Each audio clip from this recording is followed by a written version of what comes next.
Empezamos a grabar. Hoy es martes 2 de marzo. Ya estamos en marzo. Vamos a cumplir un año de pandemia.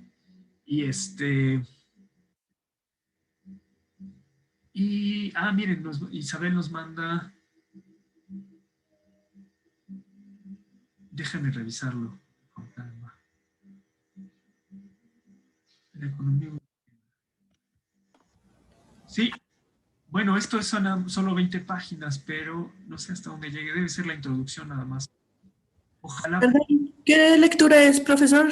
La de Alcroft. Yo no la tengo en PDF. ¿Tú recuerdas? ¿La tenemos? No, pero la buscamos.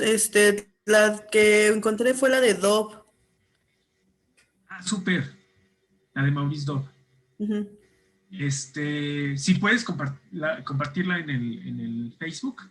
Y también esta introducción que nos mandas, Isabel, por el chat, también, si pudieras compartirla por Facebook, nos ayudas mucho. Es que les hacía Silvia la referencia de este texto de Alcroft, como, pues es muy monográfico, pero pues en realidad es lo que ayuda mucho a esquematizar, pues los elementos, ¿no? Los procesos. Entonces también, como para buscarla e irla distribuyendo. Muchos de esos, si no, pues tampoco podemos sacarlos de la manga, ¿no? Pero bueno, empezamos. Vamos a hacer les comentaba, un recorrido como mucho más esquemático sobre el imperialismo, pero además del imperialismo, los elementos prácticos, ¿no? Aquí Silvia nos pone una imagen muy característica, pues, de este proceso de mundialización y reparto del mundo, ¿no? Pero, digamos, lo que caracteriza este imperialismo, y es lo que quisiéramos hacer con este recorrido, es bueno, algunos de los elementos que ustedes ya vieron en el texto de Hobsbawm, como un periodo en el que coincidía también no solo en la expansión, ¿no? En muchos casos, bueno, con el pretexto comercial, pero en muchos casos de negociación, digamos, diplomática y militar, ¿no? Es decir, por la fuerza prácticamente de la expansión de empresas y comercio, pero también del poder económico de naciones potencia, ¿no? Y que coincidía con el periodo en el que los gobernantes se auto nombraban emperadores, ¿no? Eh, Mucho de esto también tiene que ver con movimientos nacionalistas, ¿no? Con movimientos como de consolidación, como en el caso alemán, ¿no? O en el caso japonés, con movimientos donde se consolidan los territorios, y otros, a lo mejor fuera de Europa también, movimientos bueno, Japón está fuera de Europa, pero que también consolidan su territorio y la búsqueda de influencia dentro de cada región, ¿no? Y en esto pues se requiere también cierta mano dura, ¿no? Para la negociación de pasos, influencia permisos, ¿no? Se restaura la República Francesa, y esto también compensa o se compensa, digamos, con la presencia del Reino Unido y con su influencia hacia Asia, desde la India y de Alemania, ¿no? Eh, Algo que se puede identificar, digamos, pensando en elementos característicos, ¿no? Digamos, si ustedes tuvieran al imperialismo como una cosa, ¿no? ¿Cómo lo describirían? Esto sería un ejercicio práctico, ¿no? ¿Qué tendría que llevar este periodo para que haga sentido con todos los procesos que se vivieron, para que nos ayude a explicar, digamos, la influencia y el reparto mundial que hay en esta etapa desde las potencias, pero además cómo se transforma, digamos, no es que las potencias de un día para otro influyeran en ciertas regiones, pues ya se había pasado por un periodo de colonización, claro, pero además había un periodo de transformación de esta época y dentro de otras regiones fuera de Europa que tienen que ver con diferentes fuerzas dinámicas, ¿no? Estos imperios industriales también abogaban, ¿no? o vendían la idea de un cierto liberalismo, ¿no? ¿Cómo se define este liberalismo? Lo hemos mencionado varias veces, lo tomamos demasiado el semestre pasado y lo vamos a seguir tomando porque explica muchísimos de estos movimientos y transformaciones económicas y sociales. Este liberalismo de inicio es una contraposición a los absolutismos, a las monarquías, ¿no? Es decir, vende la idea de la democratización, ¿no? De las sociedades y de la liberación de la servidumbre, ¿no? Por eso es este liberalismo político, ¿no? Que se asocia entre la libertad que tienen los agentes económicos o los ciudadanos de invertir, ¿no? Frente a la necesidad de expansión de los imperios industriales, ¿no? Esta es una característica muy importante que sobresale como una, le llama Hobsbawm como una fuerza dinámica, ¿no? Si recuerdan, aquí hay una contraposición que les había mencionado citando a Alain Touré como una fuerza demorante también, ¿no? ¿Cuáles son las fuerzas demorantes? Pues las fuerzas tradicionales que no permiten el cambio, ¿no? O lo dificultan. ¿Cuáles son algunas de estas fuerzas? Pues los grupos conservadores que quieren una vuelta o buscan una vuelta a las monarquías tradicionales. Entre este periodo, por ejemplo, de manera muy importante está el dinamismo de Alemania, por un lado, y la defensa de tradiciones e influencia del imperio austrohúngaro, ¿no? Que es una monarquía poderosa europea que influye hacia el este de Europa y que, cuyo poder se basa sí, una visión, digamos, liberal en términos económicos, pero conservando todas las estructuras y privilegios monárquicos, ¿no? Hay diferentes cambios sociales, pues, en todo el mundo, pero en especial en estos imperios industriales, es decir, Europa y Estados Unidos y Japón en alguna medida. Hay un incremento demográfico. ¿Qué es esto? Bueno, una explosión demográfica. Ustedes, pues, la mayoría de ustedes que estuvieron el semestre pasado hicieron una gráfica, ¿no? De cómo creció la población ya para esta época. Pues acercándose a 1900, se ve como, bueno, todo el siglo XIX, la curva, ¿no? De crecimiento de población se vuelve exponencial, ¿no? Y, Profesor, sí, por favor. Dice, bueno, en todos los datos de la lectura y demás, Estados Unidos no se vio interesado hasta después de 1910, ¿no?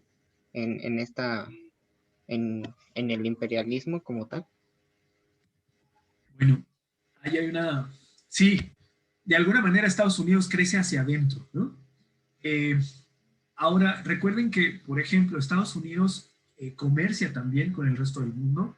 No por algo la transformación japonesa tiene que ver con una incursión militar estadounidense, pero no por algo también Estados Unidos lleva una guerra, ¿no? Con México y negocia finalmente la salida hacia la apropiación de buena parte del territorio, ¿no? Que esto es el territorio de Texas, ¿no? Es decir, todo esto durante el siglo XIX es una expansión aún continua de Estados Unidos, pero luego transformada o volcada hacia el plano comercial. Ahora, es cierto que no es tan activa como los países europeos. Justo vamos a tocar este punto un poquito más adelante ahora, en el que la independencia que busca América, ¿no? Busca una cierta influencia dentro de su propio territorio, pero no por ello descartemos, aunque es muy atinado tu comentario, que la expansión comercial de Estados Unidos también es importante.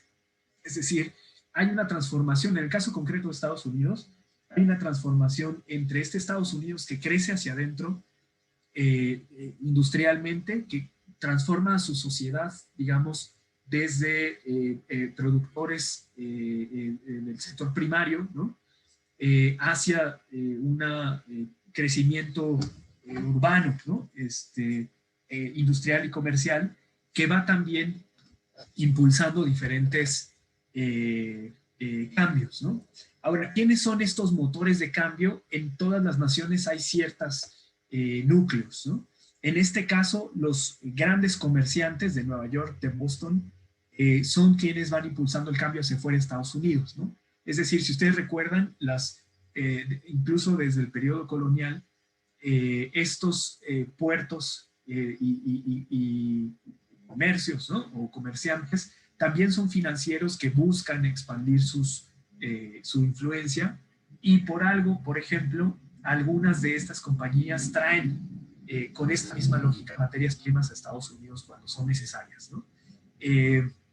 Lo vamos a tocar, pero de alguna manera es cierto,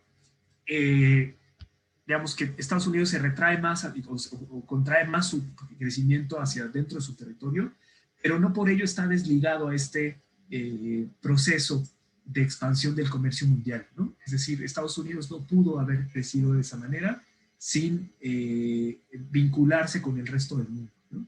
No sé si estoy confundiendo más o con esto voy atendiendo más la duda.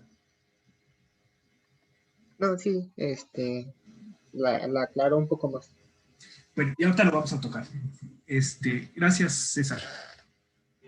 Bueno, pensemos que digamos, entre las transformaciones sociales y económicas de este periodo, si pudiéramos generalizar, son un gran crecimiento demográfico, un gran crecimiento urbano también, es decir, para todas las economías, fueran de los imperios industriales o fueran del resto del mundo, la urbanización es una característica, ¿no? Y además se asocia con esta idea de modernidad que vamos también a tocar ahorita.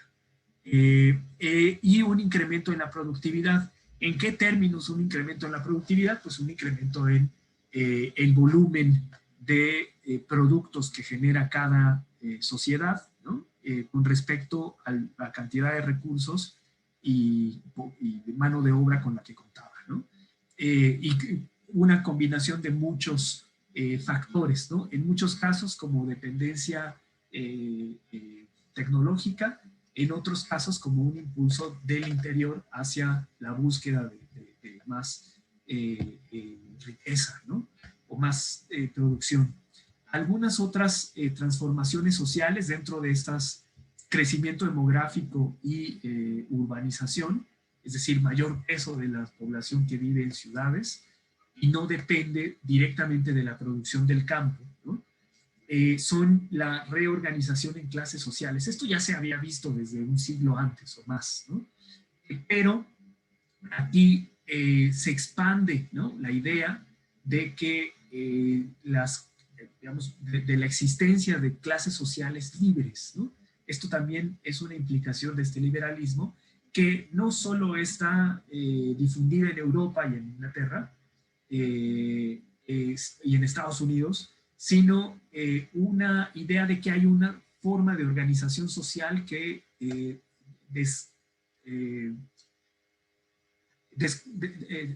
construye, digamos, las jerarquías sociales, las estructuras sociales tradicionales.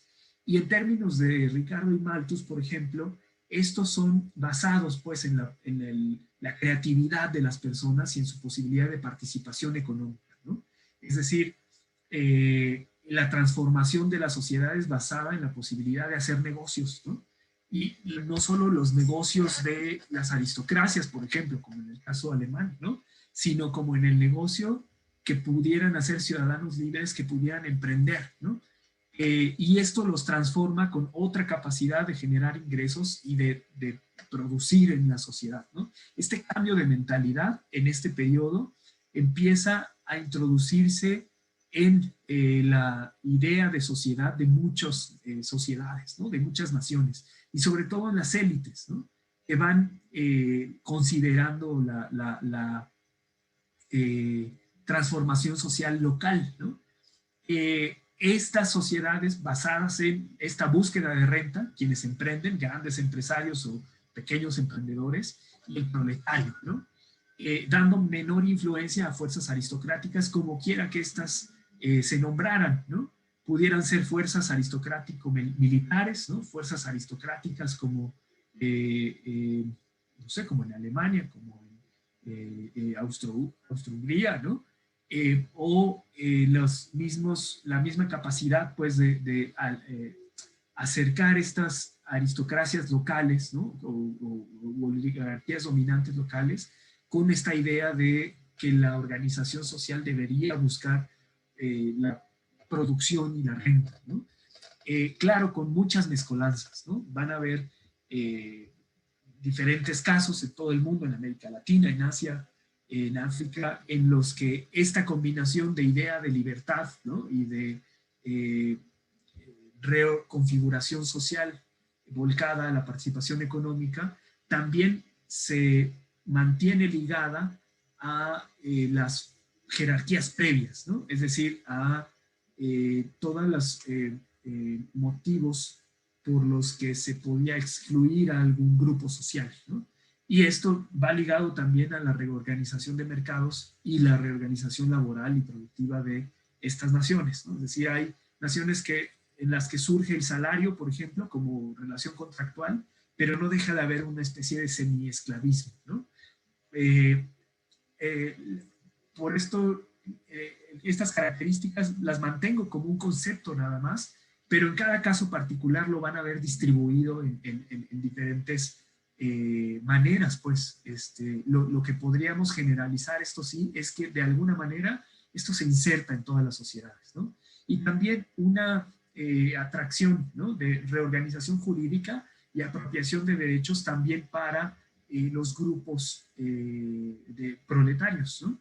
En este caso, sobre todo en Europa, los movimientos obreros van, esto lo dijimos la vez pasada también, van ganando espacios y van, por ejemplo, ganando algunos reconocimientos como menores jornadas laborales, menos participación del trabajo infantil, por ejemplo, eh, eh, la organización de algunos sistemas, por ejemplo, para servicios médicos o pensiones, ¿no? Ya en los casos más avanzados como Alemania o Inglaterra, ¿no? Y en todos los casos, la búsqueda de mercados, ¿no? Es decir, búsqueda de qué mercados, de quién.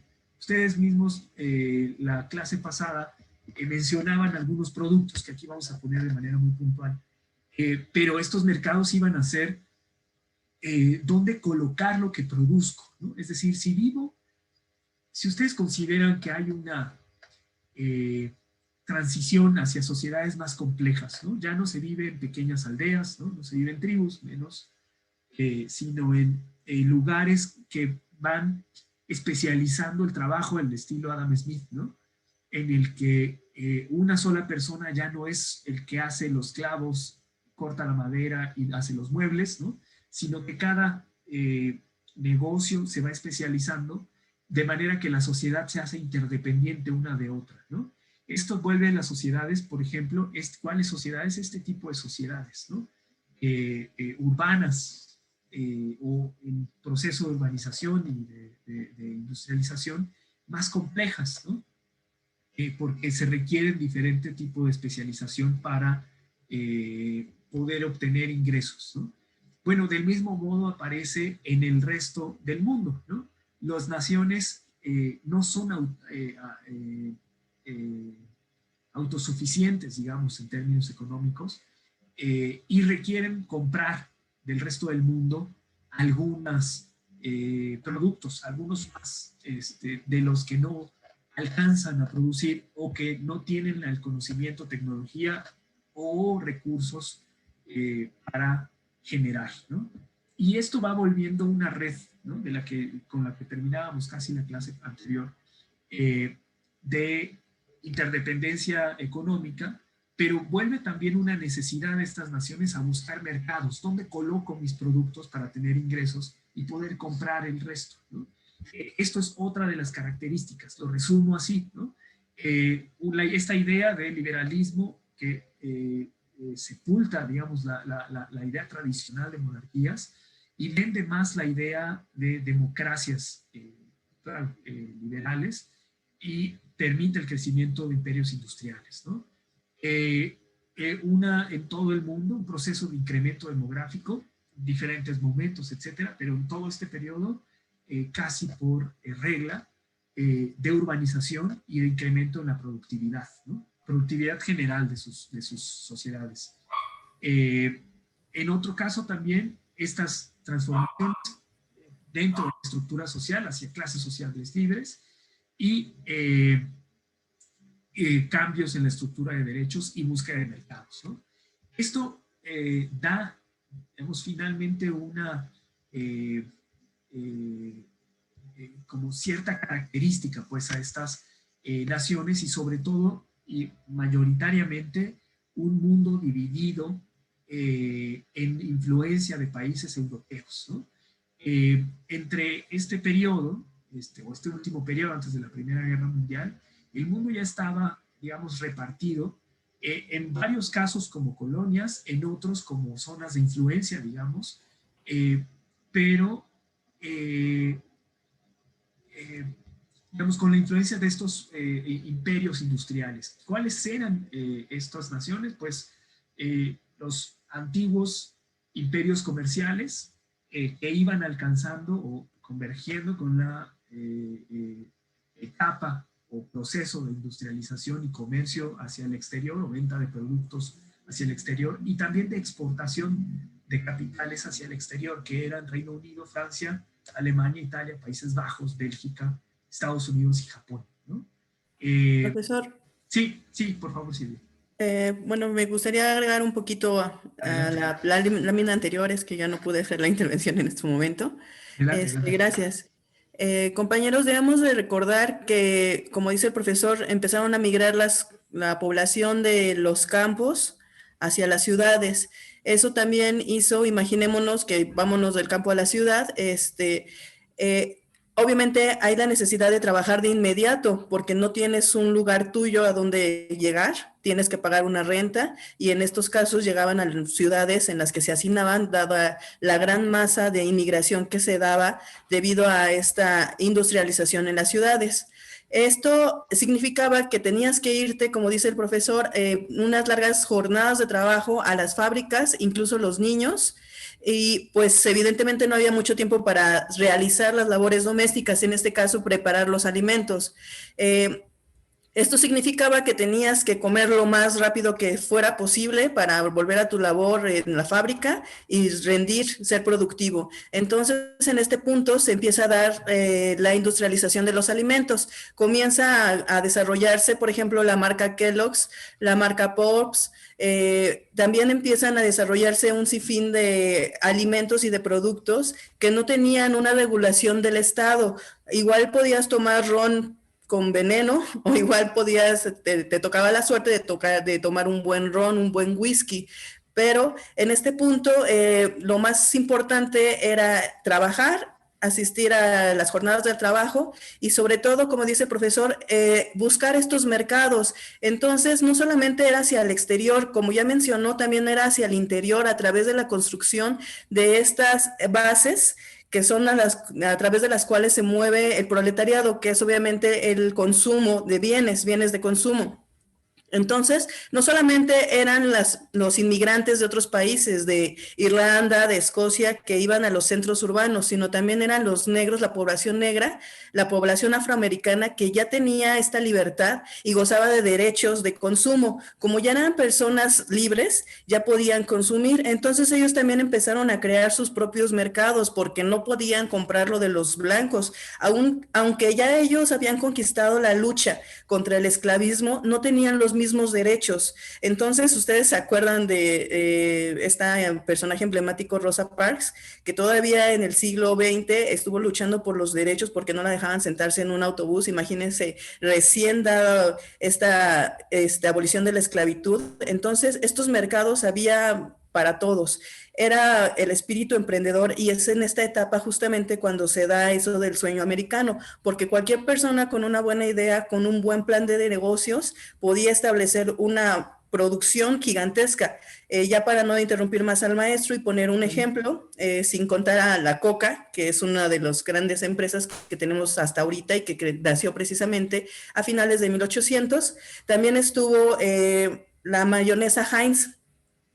Heinz fue un emprendedor que también invirtió todo, le fue mal, después tuvo que pedir ayuda a su familia y a través de varios préstamos fue la primera persona que estableció una cadena de producción antes que Ford. Fue el primer empresario que estableció normas de higiene dentro de sus productos, porque a él le pirateaban sus productos porque eran los mejores. En ese momento, recordemos que no había una refrigeración de los alimentos, entonces llegaban a las ciudades estos alimentos en estado pues ya avanzado de putrefacción muchas veces. Entonces, incluso la carne era un lujo y se la comían echándose a perder y le ponían una serie de especias, en este caso la catsup, y bueno, Heinz se decidió mejorar este producto, dadas estas necesidades que tenían estas personas. Entonces, él empezó a establecer junto con el gobierno reglas para evitar la piratería y establecer garantías en cuanto a los alimentos que se come uno. También estableció, como ya mencioné, la primera cadena de producción. Fue la primera fábrica, la de Heinz, la que se integró la luz eléctrica, que también fue una gran innovación, y precisamente este gran invento permitió que las jornadas laborales se duplicaran y que en la noche pudiera todavía haber producción. Entonces, todas estas innovaciones que se daban es un boom en la economía, un boom en las industrias, y por eso tenían cabida toda esta masa gigantesca de inmigrantes, y por ello, pues, todos los países que ya mencionó el maestro buscan dónde establecer estos nuevos productos. Por ejemplo, Heinz fue el primer producto en exportar su producto a Europa. Entonces, en la búsqueda de ampliar estos mercados, es como también empiezan estos roces, y pues aquí dejo mi intervención, profesor. No, muy bien, Silvia, gracias. Claro, en realidad, digamos, esto que menciona Silvia es muy importante porque son ejemplos puntuales de cómo se consolidan industrias, que son industrias muy grandes y que van acoplándose a este mismo proceso como búsqueda de mercados, ¿no? Es decir, estos... mira, aquí hay pluma. Sí puedo dibujar. Digamos, este proceso es llevado o impulsado por las naciones, por las potencias o por los imperios, ¿no? Pero no son los imperios solos, es decir, no es como un abstracto político que espontáneamente dice vamos a buscar, ¿no? Sino que hay toda una organización pues, de productores, de empresarios, ¿no? De financieros, que buscan mercados. Es parte de la misma dinámica de este periodo y que además lleva a pues, incursiones de todo tipo, pues comerciales, militares, diplomáticas, para satisfacer necesidades locales, ¿no? Y que de alguna manera también permite el crecimiento o el fortalecimiento de las industrias nacionales, ¿no? Hay diferentes tipos de intereses pues, en todo este reparto del mundo, ¿no? En África hay intereses británicos, francés, alemán, pero también tanto por la búsqueda de recursos como por ejemplo, esto en la... si recuerdan toda esta lucha, ¿no? Por el control del estrecho de Gibraltar, en el que también tiene que ver con el acceso a recursos o el acceso a flujos comerciales, ¿no? O a pasos comerciales. Es decir, toda la expansión imperialista tiene, digamos, varios intereses, sus incursiones van reforzando pues zonas de influencia, van reforzando el control estratégico, ¿no? De los países imperialistas. Y en este caso hay diferentes transformaciones que menciona Hobsbawm, que van a ser muy interesantes, ¿no? Entre otros casos, si ustedes recuerdan, ¿alguien sabe cuál es, a qué se refiere Birmania? ¿Qué país es hoy Birmania? Está muy, bueno, desgraciadamente no está tan de moda como debería, pero tiene ahorita una problemática que se discute, o debería discutirse más, pues. ¿Nadie tiene idea de cuál es Birmania ahora? ¿Cómo se llama hoy Birmania? Es este país. Y el que está al lado de Rusia, ¿no? El chiquito. No, ¿No es ese? no. A ver, ¿alguien más? ¿Alguien más? ¿No es Tailandia? Cerca, muy cerca. ¿No es Es el que tiene Myanmar los... o algo así? Myanmar. No sé si han leído o escuchado que hubo un golpe de Estado en Myanmar hace muy poco.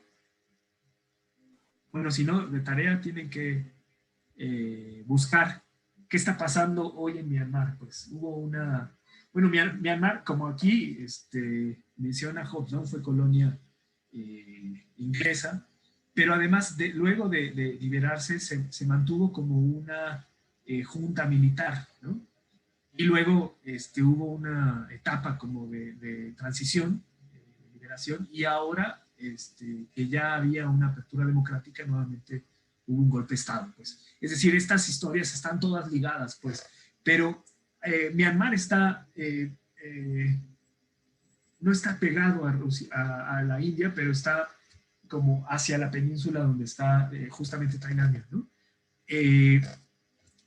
En esta zona de influencia, ¿cuál era el interés de Gran Bretaña? Pues era justo, la India era el acceso de Gran Bretaña al resto de Europa, ¿no? Y la influencia que podía tener a través del control de esta zona era muy importante, pues.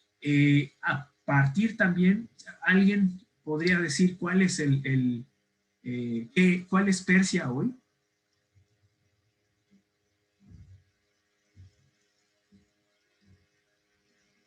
¿Cuál es qué, perdón? ¿Cómo se llama hoy Persia? ¿Irán? Ajá. Bueno, toda esta zona que ahora se pelea control tanto cultural, político, como de recursos naturales, sobre todo de petróleo, en la época comenzaba ya a buscarse, es decir, no eran todavía los grandes productores de petróleo que hoy son, pero ya era una zona de influencia, sobre todo por su posición estratégica y su digamos, quien controlaba desde la historia antigua, esta es como la historia más reciente, pues esta es historia moderna, pero desde la historia antigua quien controlaba estas zonas, controlaba el resto de territorios, pues. Y esto también es un motivo, pues, de búsqueda de influencia de las grandes potencias, ¿no? Yo lo explicaría con esa idea, pues estas son zonas estratégicas que no solo, como ahora parece, se buscaban por la riqueza de recursos como el petróleo, sino que porque además todavía no contaban con esta gran infraestructura extractiva, sí, y porque el petróleo, aunque era uno de los elementos de energía importantes, todavía no tenía el auge que tuvo a lo largo del siglo XX, ¿no? Digamos, a finales del siglo XIX comenzaba a extraerse y a difundirse el uso de petróleo, ¿no? Pero la influencia y el control estratégico que tenían las grandes potencias sobre todas estas zonas, ¿no? Era por otros motivos fundamental, ¿no? ¿Y cuáles eran estos motivos? Pues el control territorial y comercial. En varios casos había un control, como lo dice ahí Hobsbawm, directo, pues, como de colonización, pero en otros que era como lo más rentable que observaron estas potencias en la segunda etapa del siglo XIX, era que podían transformar. ¿Cómo? Pues a través de este tipo de transformaciones sociales, ¿no? Difundiendo estas ideas de democratización, pero controlando a las élites y oligarquías locales, ¿no? Este tipo de transformaciones sociales también son parte del impulso a la modernización de grandes regiones del mundo, ¿no? Y finalmente, bueno, regiones como Siberia, ¿no? Y Rusia, en esta etapa buscando influir, bueno, hacia Siberia, que es la parte norte más importante, pero también, por ejemplo, Japón, ¿no? Y parte de China, cosa que finalmente no pudo lograr, ¿no? Otra que es muy importante es el Imperio Otomano, ¿no? Que es lo que hoy es Turquía.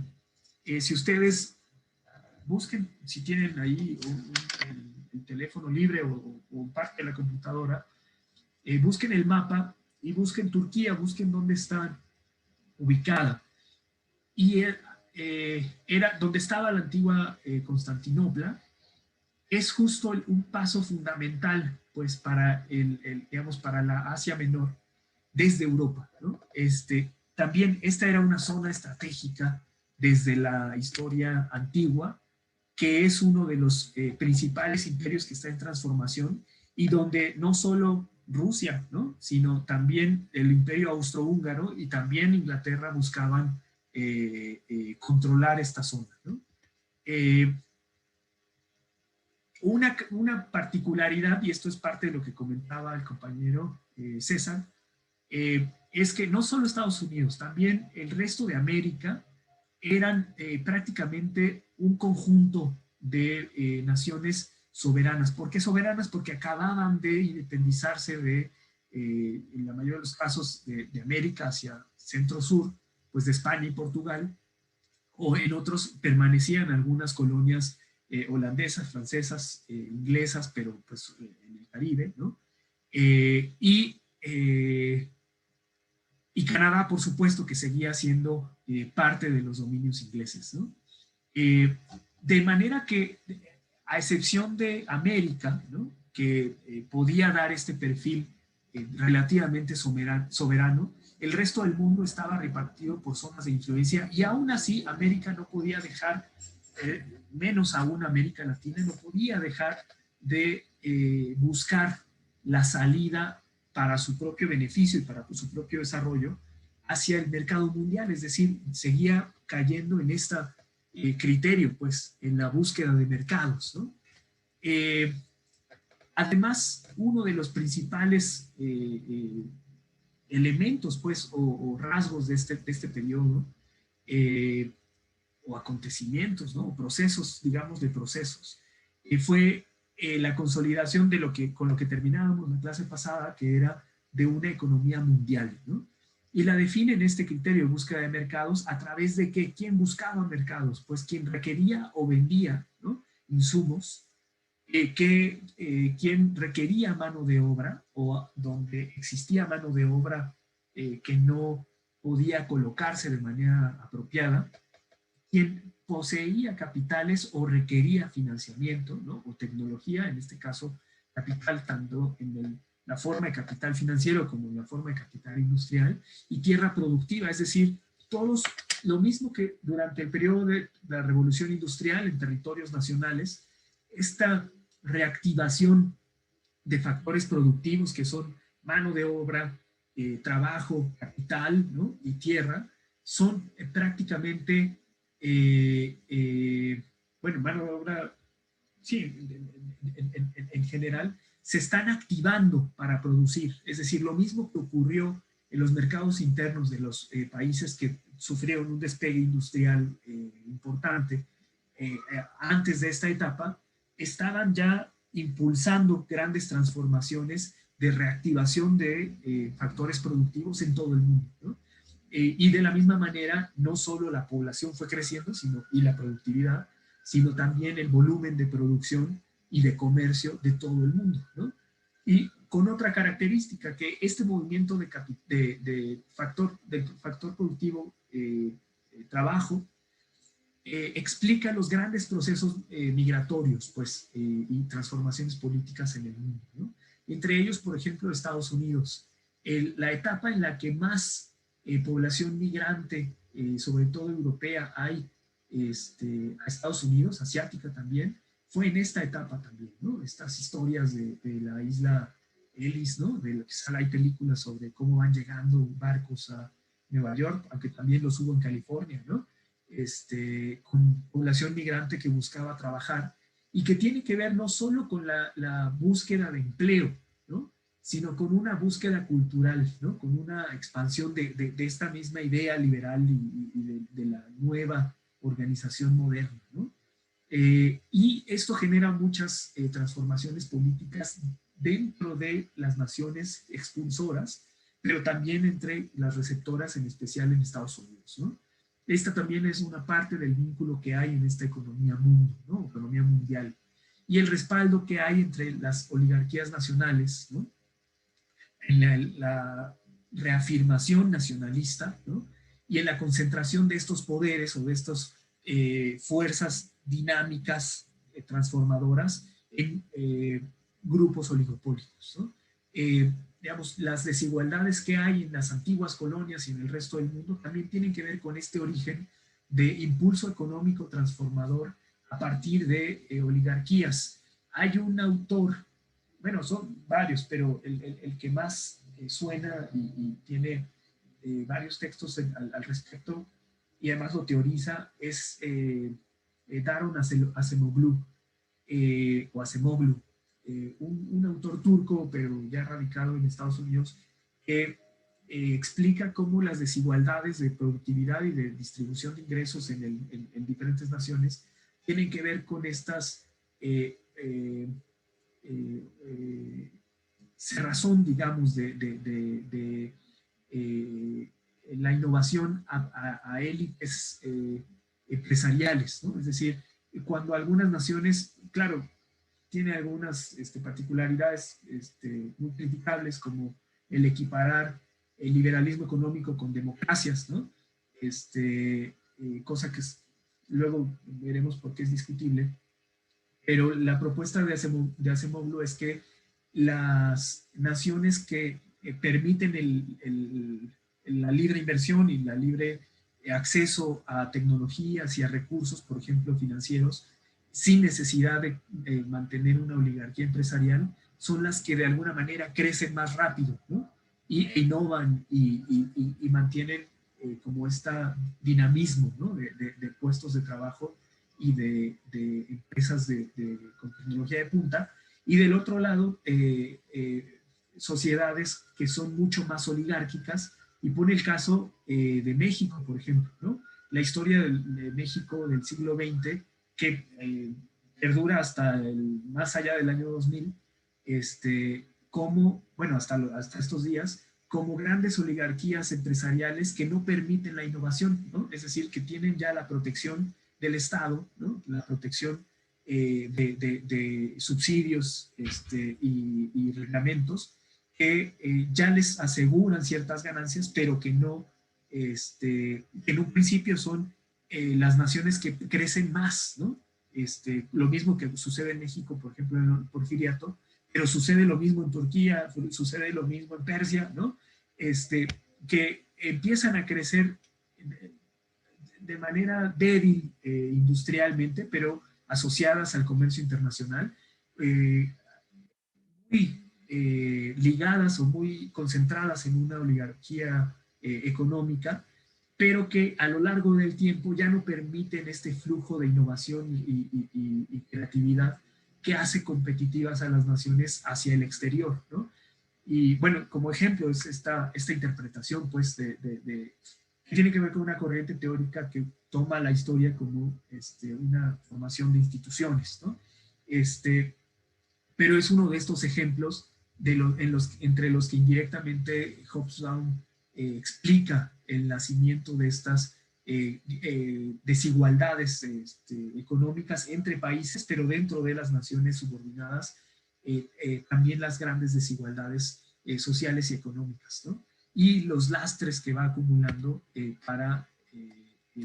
sin lograr gran crecimiento económico posterior, ¿no?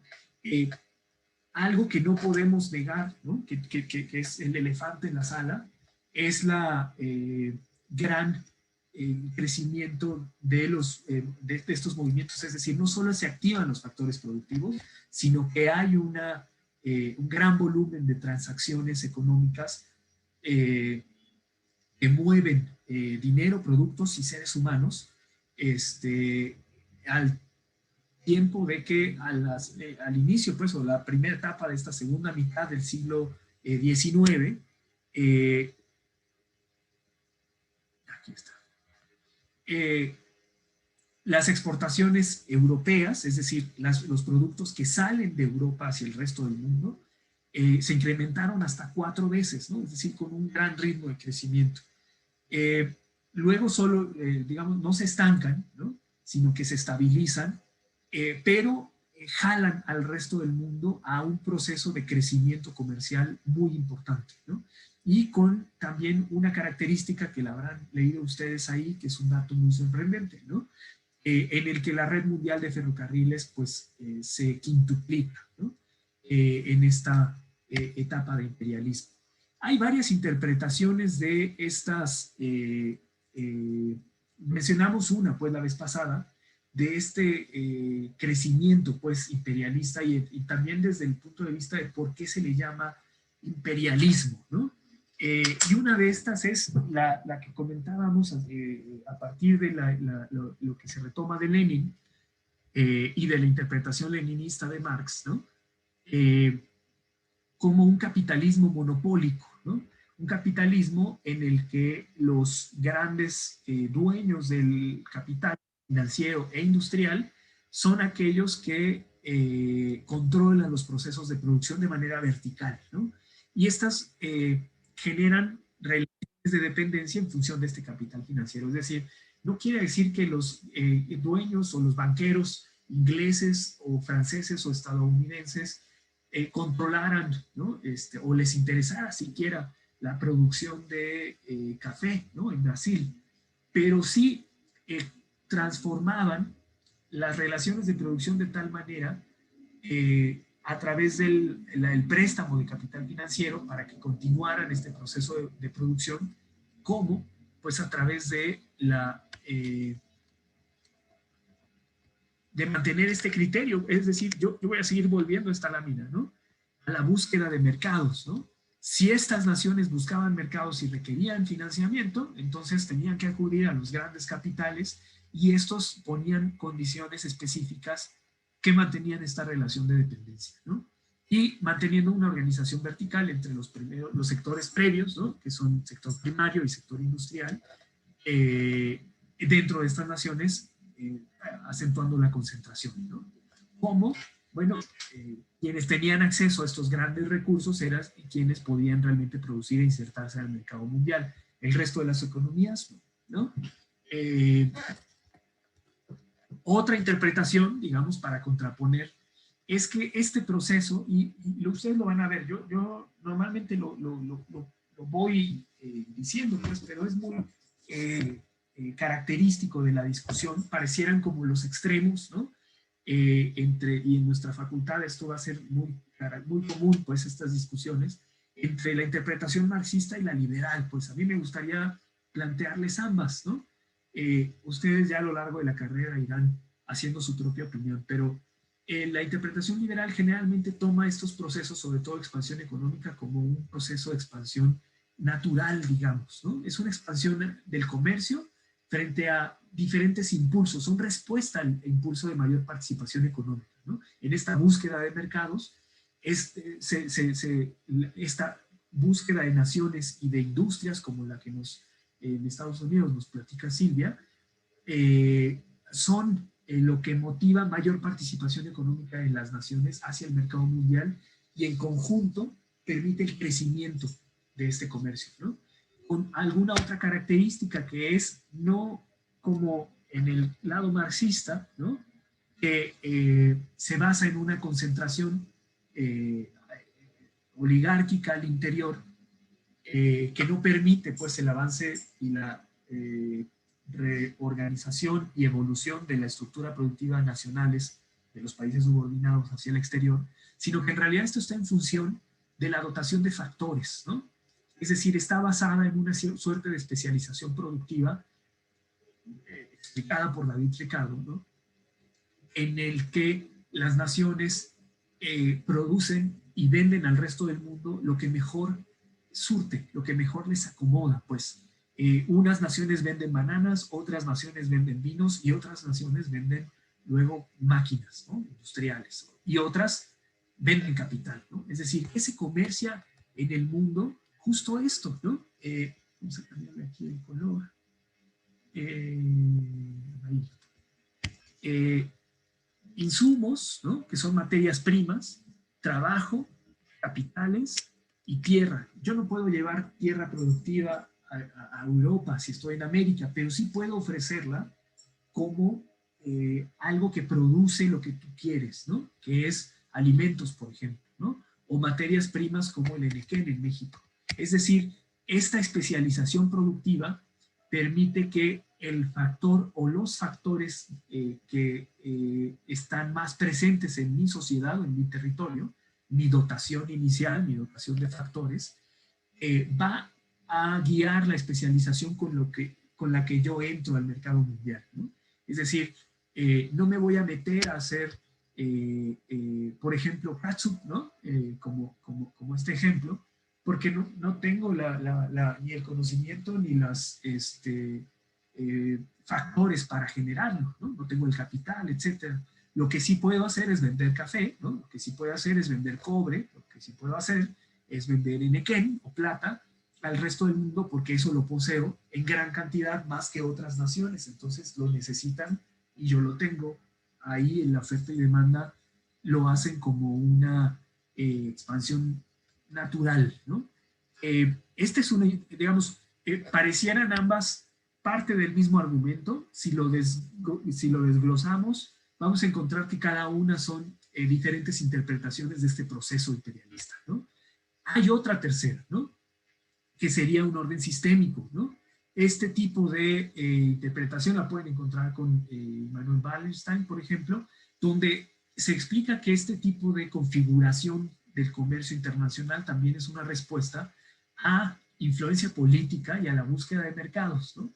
Es decir, de este lado, digamos, no anula ninguna de estas dos interpretaciones, ¿no? Sí hay, no niega la existencia de un capital financiero apropiado en una oligarquía de empresarios de potencias mundiales, comerciales e industriales, que cambian estas transformaciones locales. Tampoco niega que hay una participación de las naciones especializada según su producción o su dotación de factores en la búsqueda o la respuesta de estos impulsos económicos, pero hace énfasis en que estas sociedades y cada sociedad busca colocar sus productos en un mercado, pero también esta búsqueda es una influencia, digamos, es respuesta a la influencia política, es decir, ninguna nación y ninguna sociedad en cualquiera de estos ejemplos de países subordinados, de la misma manera que los ejemplos de países y potencias industriales, no se transformó sola como un país exportador, ¿no? Sino que hubo toda una transformación política, ideológica de la sociedad, que es esta, en términos de Hobsbawm, es esta agenda liberal, ¿no? Burguesa, que transforma las sociedades como sociedades volcadas hacia la participación económica, ¿no? Y que busca reorganizar la sociedad para participar en el mercado, para obtener ganancias, argumentando que va a haber beneficios sociales y beneficios económicos disponibles para el resto de las poblaciones, ¿no? Pero donde también se ensamblan los sistemas, pues, políticos locales y los sistemas de producción local con el resto del mercado mundial, ¿no? Es decir, cada configuración en Persia, en el Imperio Otomano, en Taiwán o en México, ¿no?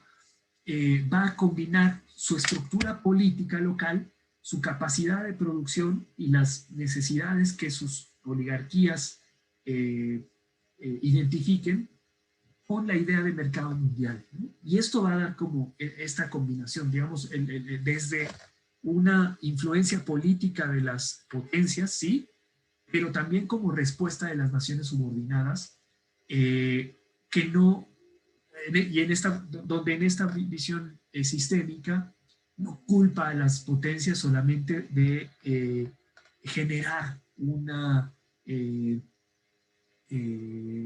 suerte de yugo, ¿no? Desde el capitalismo monopólico, ¿no? Sino que es una combinación de los intereses de las potencias con los países subordinados dentro de una organización política local, ¿no? No sé si con esto hago claras que hay tres visiones, pues, y que finalmente, de hecho, ninguna, si lo piensan bien, ninguna de ellas se puede descartar de inmediato, pues en realidad esto todavía es punto de discusión, de interpretación de muchos procesos históricos y muchos procesos actuales, y también son maneras en las que se puede, digamos, dar una visión distinta pues a cada proceso. Pues cualquiera de las tres puede ser creíble y tiene buenas raíces pues argumentativas para continuar una discusión pues, y una reinterpretación, ¿no? Ahora, hay varios motivos pues, de estas participación económica. Y entre esta participación económica, una de las más importantes de las naciones que no son potencias industriales, pues son la venta de materias primas, pues, es decir, las potencias no tienen necesariamente materias primas y esto no es un proceso solo del imperialismo. Recuerden que durante la Revolución Industrial Inglaterra busca lana y otras materias primas en el resto del mundo, ¿no? Alimentos también, ¿no? Alemania empieza a buscar materias primas en el resto del mundo. De hecho, después de la etapa de Bismarck, es una de las principales motivos por los que Alemania trata de expandirse territorialmente, ¿no? Rusia no se diga, Japón no se diga, Estados Unidos no se diga, ¿no?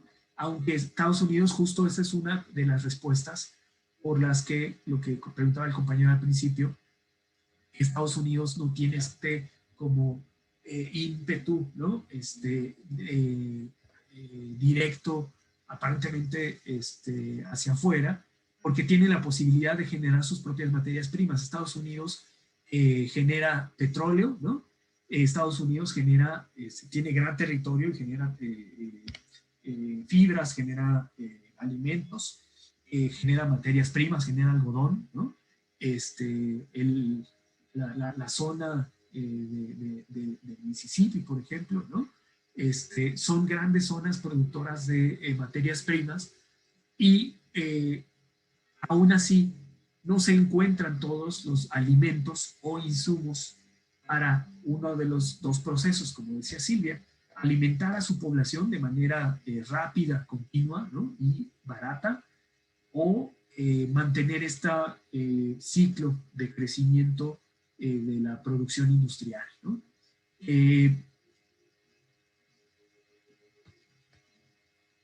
¿Cuáles son algunos de estos productos que se van buscando o que empiezan a contar las historias de transformaciones sociales y económicas del exterior o de los países lejanos o de los países subordinados, como quieran llamarlos? Son quienes producen, por ejemplo, caucho, y si ustedes ven algunos productos, como el caucho, como el café, son por franjas, ¿no? Es decir, algunos de esos requieren cierta altura, pero además requieren como cierto clima específico. Y dado que, si ustedes ven como el globo terráqueo, los climas coinciden a lo largo de los trópicos, por ejemplo, estos también coinciden en las alternativas que hay para conseguir algunos productos, ¿no? Como en este caso el caucho, ¿no?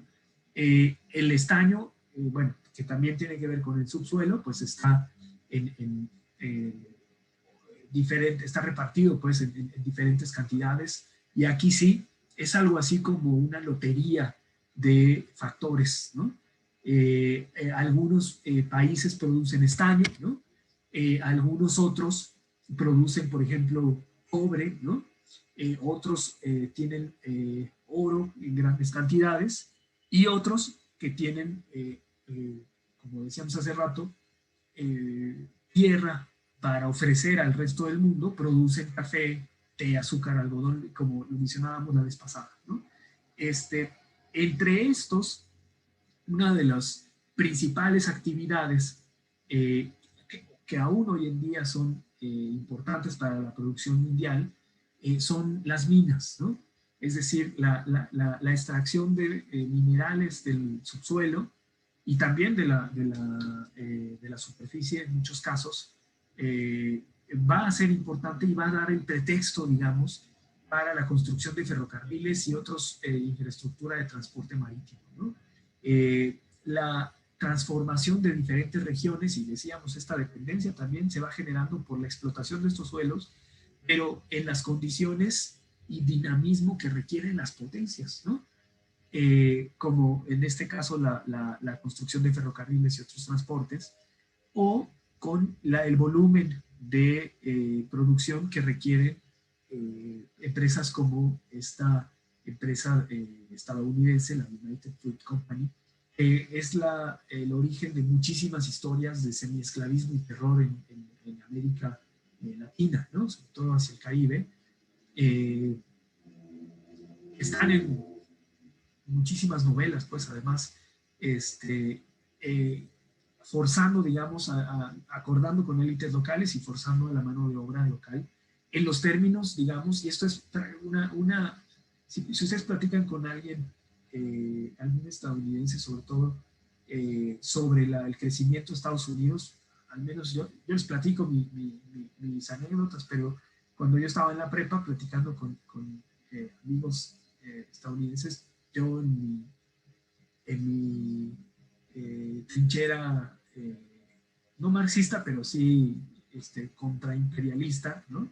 Decía, es que Estados Unidos es culpable, ¿no? En muchísimos de estos procesos, pero el argumento de ellos también es muy importante, diciendo, pues es que a nadie, bueno, a muchos sí, porque hay procesos de ocupación militar, etcétera, pero a muchas de estas empresas estaban vinculadas con élites locales y las injusticias realmente eran volcadas desde las élites locales y la estructura social local, ¿no? Esto es prácticamente lo que explica el Compound. Es algo así como no hay, estas empresas no son culpables como tal, son el origen, pues, de la motivación de estas injusticias, pero son prácticamente también el impulso de estas transformaciones sociales y productivas, que si no consideran estas injusticias, en realidad sobresale la transformación económica en todo el mundo por la búsqueda nuevamente de mercados, ¿no? Esto va ligando y va estructurando en todo el mundo, en todo el mapa mundial, una suerte de bloques de influencia de diferentes potencias, al punto de que las naciones industriales y dueños de estos procesos y exportadores de capital financiero también, van a ser quienes, ya entrada la Primera Guerra Mundial, aunque el escenario será Europa, afectan también las relaciones al interior, ¿no? Los equilibrios políticos interiores de las naciones subordinadas, digamos. A lo largo de la Primera Guerra Mundial y después de la Primera Guerra Mundial, las transformaciones del mapa, reconfiguración del mapa de países, ¿no? De fronteras, no solo va a ser como acuerdo de las potencias que ganan la Primera Guerra Mundial, sino también va a ser efecto de los cambios de equilibrio entre esta economía mundial protegida o influida por las grandes potencias, ¿no? Otra es que estas desigualdades también se van acentuando por algo que se llama términos de intercambio, ¿no? Es decir, aparentemente las materias primas pueden proveer un gran flujo de recursos, pero en términos relativos, cada unidad de una materia prima vale menos que una unidad de bienes manufacturados con mayor carga de valor agregado, digamos. Aunque durante los periodos de mayor demanda, ¿no? Como la Primera Guerra Mundial, el beneficio que tienen las naciones exportadoras de materias primas es muy importante, ¿no? Es decir, durante la Primera Guerra Mundial no participan directamente las naciones proveedoras de materias primas, pero sí le venden a las potencias materias primas para continuar con esto, ¿no? Y esto hace explícitos dos procesos importantes. Primero, la dependencia de la demanda del comercio mundial, que se dinamiza a través y se plasma en este proceso, en esta guerra, pero también el efecto que tiene como de impulso hacia las actividades productivas de algunas de estas naciones. En México en esa época estábamos en revolución, así que estas exportaciones no fueron directamente un factor de transformación social, pero por ejemplo en Sudamérica, en Brasil, Argentina, sí, en Chile, sí se aprovechó este impulso de la demanda de materias primas mundiales para para consolidar mejor el sistema productivo semi-industrial, digamos, en esta primera etapa de industrialización incipiente, digamos, de América Latina, ¿no? Y además se va a mantener como un impulso de la economía mundial hasta entrada la crisis de los años 30, ¿no? Es decir, aquí va a haber dos factores de cambio importantes y esta es la importancia que tiene el imperialismo a finales del siglo XIX, donde lo que tocábamos el semestre pasado pues era su existencia y algunas características. Pues aquí ya lo tendríamos que ver como una conexión importante con el siglo XX, pues, que es este imperialismo va a dar forma, va a acuñar el mapa mundial, ¿no? de contrapesos políticos, de participaciones económicas, pero va a tener dos puntos de quiebre, ¿no? El término de la Primera Guerra Mundial, ¿no? Con las negociaciones y tratados como el Tratado de Versalles y los otros tantos, como 5 otros tratados con los que se reparte de nuevo las fronteras europeas, y el otro, y bueno, y las zonas de influencia de estas, y el otro, la crisis de los años 30, ¿no? Es decir, con eso el siglo XX toma otro rumbo, aunque en principio influido por este crecimiento del mercado mundial, ¿no? Ahora sí. Algunas de las regiones que digamos, que se transforman y que toman o que son puntos de influencia, lo mencionábamos hace rato, son el Imperio Otomano, la India, Birmania y hacia el Tíbet por Gran Bretaña, el Golfo Pérsico por los británicos y una mezcolanza pues de intereses entre Gran Bretaña, Francia y Estados Unidos, por ejemplo, en Hong Kong, bueno, en China en general, pero Taiwán, Hong Kong, Corea, y donde Rusia también busca retomar como cierta influencia, no solo hacia Siberia, sino hacia China y Japón, ¿no? Y donde incluso Rusia también busca, digamos, la conexión que tiene el Imperio Ruso. Estamos pensando en finales del siglo XIX, todavía no ocurre la Revolución Rusa, y el zarismo trata de expandirse, ¿no? Y en bueno, busquen un mapa, pues, pero Rusia podría tener, el Imperio Otomano es como la llave hacia la Asia Menor, pero hacia Europa del Este, ¿no? Y podría tener influencia hacia esta parte de la antigua Constantinopla, ¿no? Pero también podría tener influencia hacia el norte, ¿no? Hacia, digamos que aquí está Siberia, aquí está el Imperio Otomano, o en Asia, en esta parte, supongan que están en un mapa, en China y Japón, ¿no?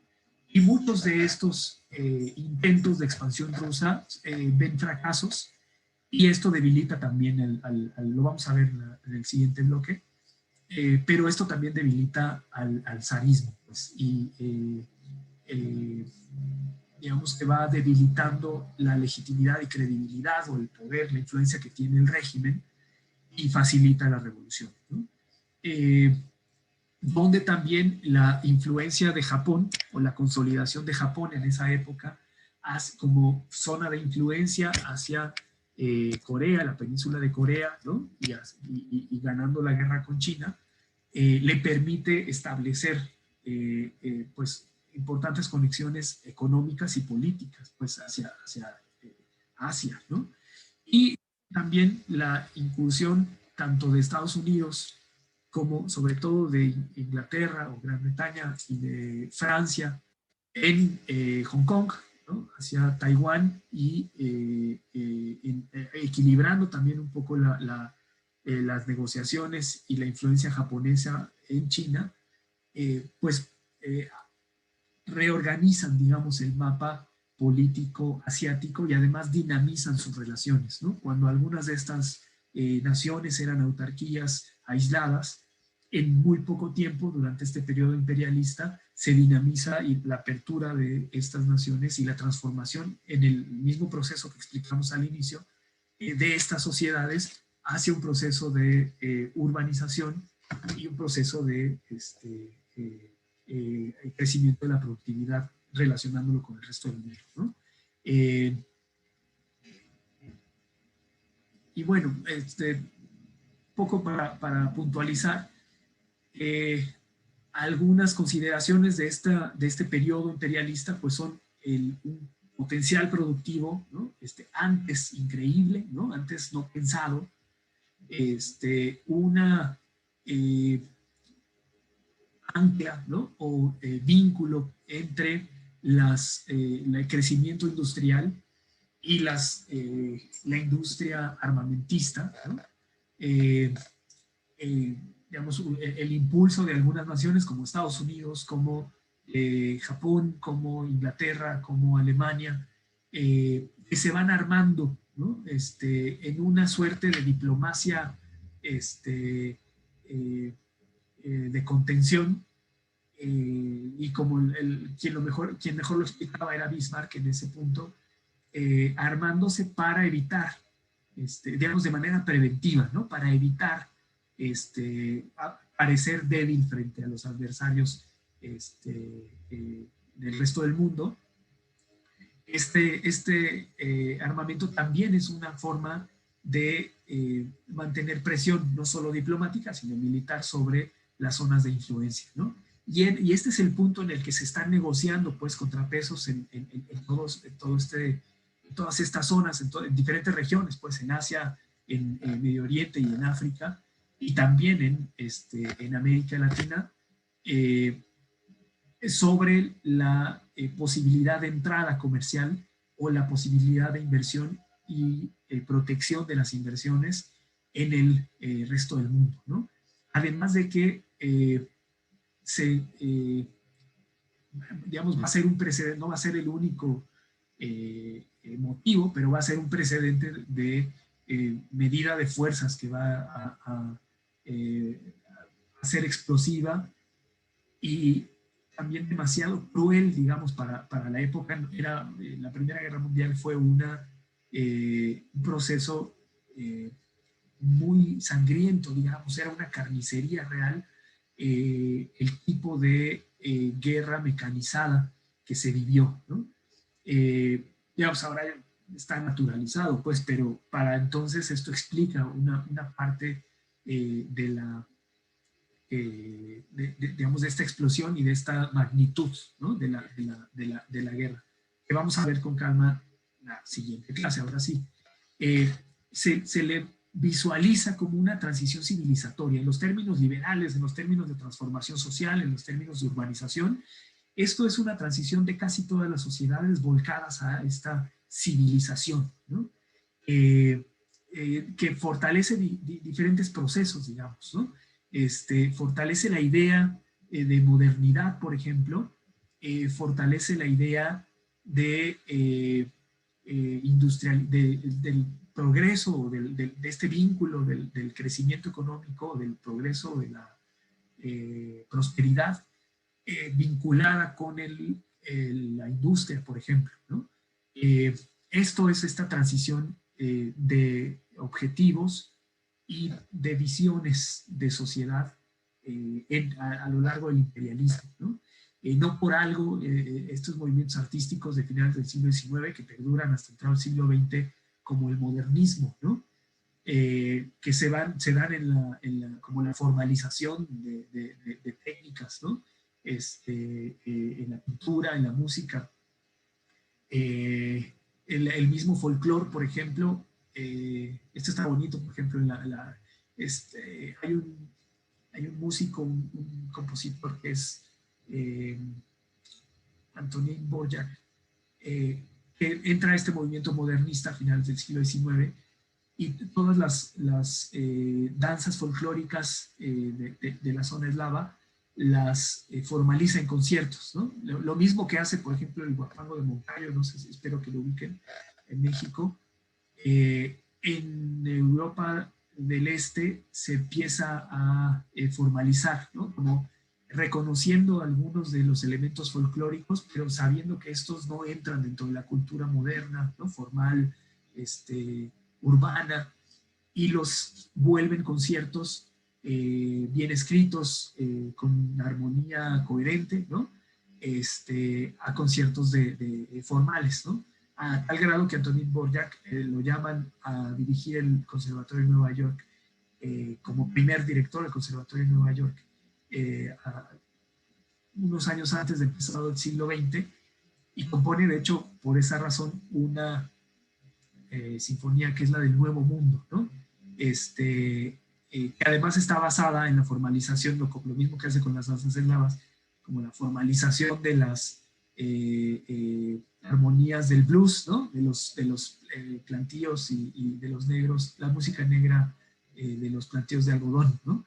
Que también era un folclore local. Es decir, toda esta formalización de la cultura folclórica hacia la modernidad urbana, más academicista, más científica, muy distinta a los lentos procesos de civilización europea, ¿no? de urbanización europea, sino como un rápido vuelco de las culturas, digamos, como en esas conexiones que tenía que ver Europa del Este con Nueva York, ¿no?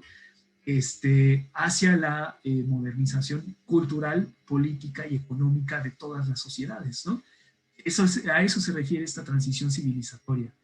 Y a grandes movimientos migratorios en las que podrían explicarse, por ejemplo, algunas diferencias salariales como los niveles de salario de Prusia Oriental, es decir, la parte más conservadora del territorio alemán, o de Rusia, que migran hacia Estados Unidos en busca de estas dos cosas, ¿no? De la idea de modernidad, pero también de la idea de mejores condiciones económicas prometidas en donde, pues en el Nuevo Mundo, ¿no?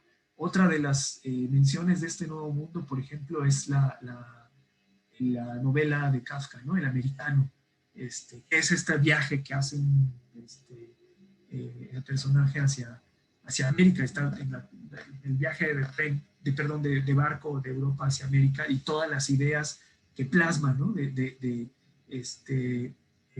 qué ocurre en esta sociedad nueva, ¿no?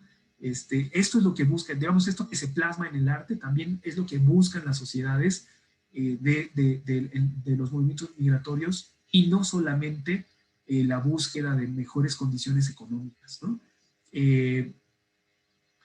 Lo que fortalece también confirmar las identidades, pero volcadas hacia el resto del mundo, pues hacia lo mismo en el porfiriato, pues si ustedes recuerdan algunas construcciones, arquitectura y cultura porfiriana buscan esto, insertar a México, darle la dignidad, decían ellos, de una presencia mundial, ¿no? Y participan en ferias, por ejemplo, ¿no? Ferias culturales en Francia, ¿no? la inauguración de esta modernidad industrial en las ferias mundiales, ¿no? De París, etc. Son estas las transiciones civilizatorias de todo el mundo, ¿no? Y las conexiones que hay de una economía mundo a una modernización y homologación, digamos, de cada una de estas identidades para participar en la sociedad, pues no quiero decir global, porque ese es un término más actual, ¿no? Sino mundial, digamos, ¿no? Y las consecuentes transiciones internas y movimientos también, unos civilizatorios, otros subversivos, para lograr algunas utopías, ¿no? Como esta lucha proletaria de movimientos socialistas, que no tiene todavía gran revuelo, aunque sí va creciendo en Europa, hasta luego la Revolución Rusa, ¿no? Y por otro lado, los movimientos liberales, que sí también transforman a las sociedades, tratando de reducir condiciones precarias, ¿no? De los mismos obreros, digamos. Por un lado es esta contrapartida de burgueses proletarios, y por el otro lado simplemente como una reorganización social que requiere reconocimiento de derechos, ¿no? Y donde incluso las mismas incursiones militares de las potencias se volvieron menos largas y costosas que en la época colonial, ¿no? Del siglo XVII, XVIII. Para este momento, las incursiones militares eran como un estate quieto, eran una cachetada, ¿no? Eran selectivas, así, ¿no? Ciertas ocupaciones, pero realmente la guerra como tal era eficaz y selectiva, ¿no? Y se basaba en este potencial armamentístico de las potencias para mostrar poder más que nada, ¿no? Y por supuesto los avances médicos que permiten el crecimiento de la población a límites no conocidos, ¿no? También en respuesta a esta modernización había procesos pues de grandes transformaciones que se pueden agrupar en tres, ¿no? Yo les propondría como reflexionar luego estas grandes transformaciones, las vamos a volver a tocar, pero como transformes sociales que responden a presiones directas de potencias, como por ejemplo México a partir de los inversionistas Estados Unidos e Inglaterra, que exigían una estructura jurídica que pudiera responder a sus inversiones, ¿no? Esto es una de las, no solo ocurre en México, ¿no? Pero es una característica. México sería un ejemplo, ¿no? Otros procesos donde también esta idea del liberalismo transforman a la racionalización administrativa, ¿no? Y legal, moderna, pues, de las naciones, y también cultural, pues, como en el caso persa, ¿no? Que a partir de esta época transforma a su sociedad con algunas características todavía como tradiciones, sobre todo vinculando los procesos religiosos, por ejemplo, con su propio Estado, ¿no? Pero sí abriendo más las sociedades hacia estos factores dinámicos, ¿no? De transformación. Y otros como la afirmación de hegemonías regionales, donde una nación controlaba el resto de la región, ¿no? En dos sentidos, pero también influida por las potencias capitalistas, ¿no?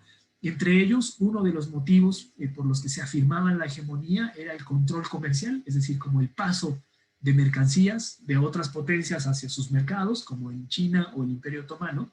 Otomano, recuerden que es la actual Turquía, y el flujo de recursos, digamos, ¿no? Es decir, la extracción de recursos y permitir el libre paso. Es decir, uno era como un sentido del flujo y el otro la vuelta, ¿no?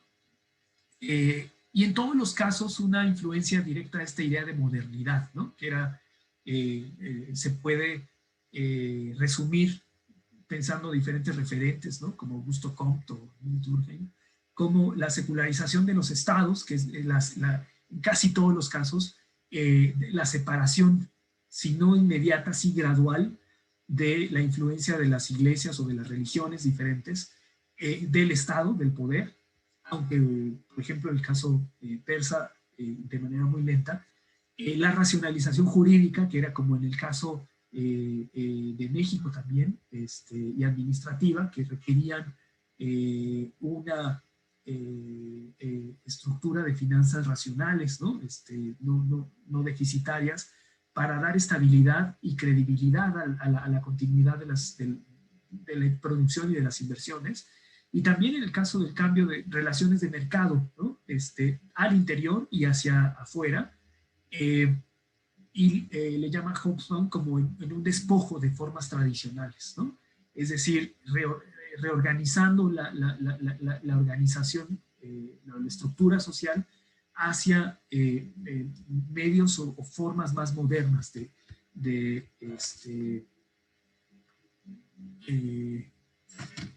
socialización y de producción, ¿no? En todos, bueno, aquí hay unos ejemplos, vamos a poner algunos ejemplos de América Latina.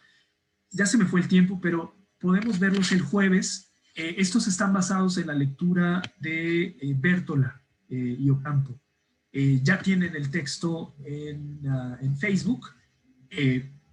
¿Por qué no terminan Hobsbawm? Denle una ojeada a Bértola y Ocampo y continúen con Hobsbawm para los primeros 2 capítulos, ¿no? Vamos a irlos retomando del libro de la historia del siglo XX.